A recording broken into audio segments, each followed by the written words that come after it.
The marble floors of the Capitol building gleamed under the fluorescent lights, reflecting the echo of hurried footsteps. It was just another ordinary day of debates, paperwork, and whispered conversations in the corridors of power. But sometimes, extraordinary discoveries come from the most unassuming places. And on this particular morning, Senator John Kennedy was about to stumble upon one of those moments that would change not only his perspective, but the lives of those around him. He had been walking back from a late meeting, his tie loosened, his mind buzzing with thoughts about legislation. The building was nearly empty, the usual clamor replaced by the quiet hum of cleaning machines and the faint sound of a mop gliding across the floor. As he turned a corner, he heard something unusual: words, fluid and precise, rolling off someone's tongue in a language he couldn't identify. Curious, Kennedy slowed his pace and followed the sound. His eyes landed on a man in a janitor's uniform, speaking softly into his phone. His accent shifted as smoothly as a river changes course. First it was French, then Spanish, then suddenly German, flowing into Italian. Kennedy stood frozen, trying to process what he was hearing. When the janitor hung up, Kennedy stepped forward. "Excuse me," he said, his southern drawl thick with surprise. "What language were you just speaking?" The man looked startled, quickly putting away his phone. "Oh, just a little French, sir. Nothing important."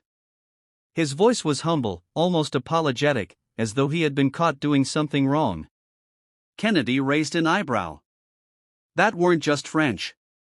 I heard at least 4 different ones. Mind telling me how many you know?" The janitor hesitated, his mop still in hand. Finally, he sighed. 9.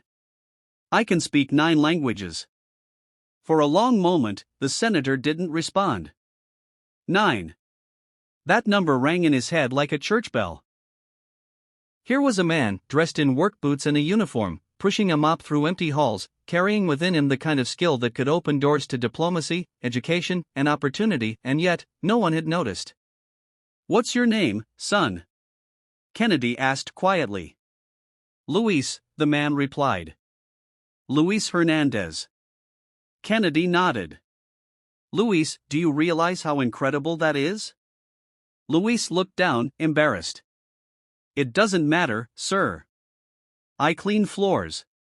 Nobody needs a janitor who speaks 9 languages." Those words hit Kennedy like a punch. He had grown up in Louisiana, where he'd seen people judged not by their talents, but by the roles society boxed them into. And here was a man, hiding brilliance behind humility, convinced that his gift had no place in the world. The next day, Kennedy couldn't get Luis out of his mind. He spoke with staffers, asking if anyone had ever noticed. Most admitted they hadn't. "He's just the janitor," one aide said casually. That phrase bothered Kennedy more than he cared to admit. Just the janitor. So Kennedy came up with a plan. He